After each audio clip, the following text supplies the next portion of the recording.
മണ്ഡലത്തിലെ മുഴുവൻ പഞ്ചായത്തുകളെയും മുസിരീസ് പദ്ധതിയിൽ ഉൾപ്പെടുത്തണമെന്ന് ഡിവൈഎഫ്ഐ പറവൂർ ബ്ലോക്ക് സമ്മേളനമാണ് പ്രമേയത്തിലൂടെ ഇക്കാര്യം ആവശ്യപ്പെട്ടത്. മുസിരീസ് ടൂറിസം പദ്ധതിയിൽ പറവൂർ മണ്ഡലത്തിലെ മുഴുവൻ പഞ്ചായത്തുകളെയും ഉൾപ്പെടുത്തണമെന്ന് ഡിവൈഎഫ്ഐ പറവൂർ ബ്ലോക്ക് സമ്മേളനം സർക്കാരിനോട് ആവശ്യപ്പെട്ടു. പറവൂർ സമൂഹം ഹൈസ്കൂളിലെ പുഷ്പൻ നഗറിൽ നടന്ന സമ്മേളനം പ്രമേയത്തിലൂടെയാണ് ഇക്കാര്യം ആവശ്യപ്പെട്ടത്. പറവൂർ ബ്ലോക്ക് പഞ്ചായത്തിന് കീഴിലെ 13 മേഖലാ കമ്മിറ്റികളിൽ നിന്നായി 140ഓളം പ്രതിനിധികൾ സമ്മേളനത്തിൽ പങ്കെടുത്തു. ഡിവൈഎഫ്ഐ സംസ്ഥാന കമ്മിറ്റി അംഗം പി ഷബീർ സമ്മേളനം ഉദ്ഘാടനം ചെയ്തു.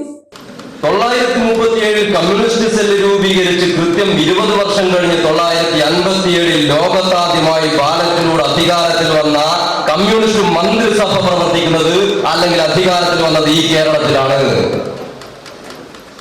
അതായത് ജന്മിത്ത നാടുമായി സാമൂഹ്യ വ്യവസ്ഥയെ മാറ്റി ഒരു കമ്മ്യൂണിസ്റ്റ് ആശയത്തിലേക്ക് കേരളത്തിലെ മഹാഭൂരിപക്ഷം വരുന്ന തൊഴിലാളികളെയും മനുഷ്യരെയും കൊണ്ടുവരാൻ കമ്മ്യൂണിസ്റ്റ് പാർട്ടിക്ക് കഴിഞ്ഞു.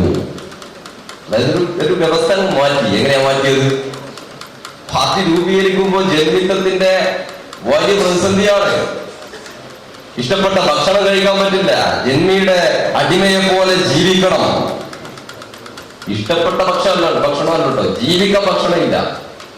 ഏതേതും കേരളത്തിലെ കോമൺ ഫുഡിന്റെ പേര് കപ്പ ഉണക്കിയ കപ്പ. നമ്മളെല്ലാം മുത്തശ്ശന്മാരുടെ അനുഭവമാണ്. അത് കിട്ടാനില്ല.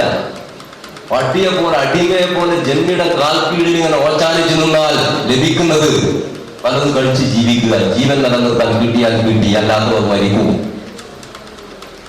കല്യാണം കഴിച്ചാല് ഭാര്യ സുന്ദരിയാണെങ്കിൽ ജന്മിക്ക് കാഴ്ച വെക്കണം. പിന്നീട് കാണുന്നുണ്ടല്ലോ, ജന്മിക്ക് കാഴ്ച വെക്കണം. വഴി നടക്കാൻ സ്വാതന്ത്ര്യമില്ല. മാറുമറക്കാൻ സ്വന്തം മുല്ലയറുത്ത് മാറുമറക്കൽ സമരം നടത്തിയ നാടാണ് ഈ കേരളം. മാറുമറക്കാൻ സ്വാതന്ത്ര്യമില്ല ഒരു വിഭാഗത്തിന്.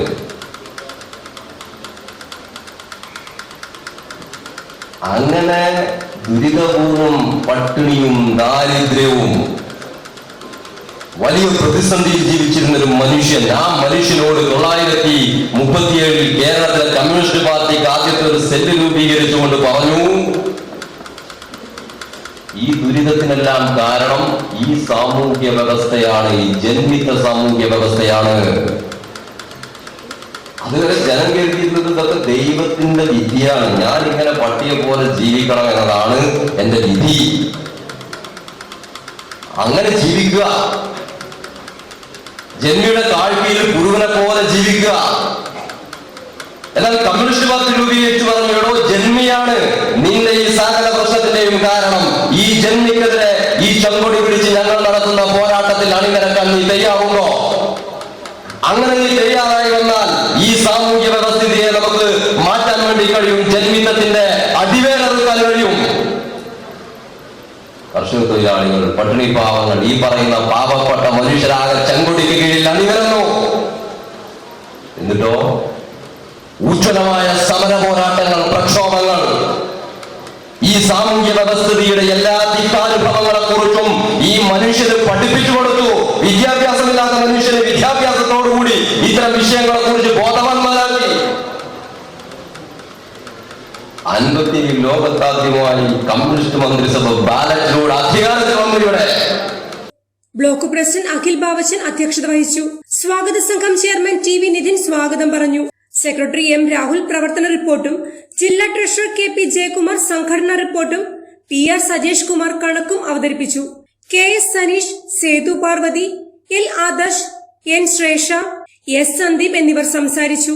പി.ആർ. സജേഷിനെ പ്രസിഡന്റായും സി.ബി. ആദർശിനെ സെക്രട്ടറിയായും സമ്മേളനത്തിൽ തെരഞ്ഞെടുത്തു.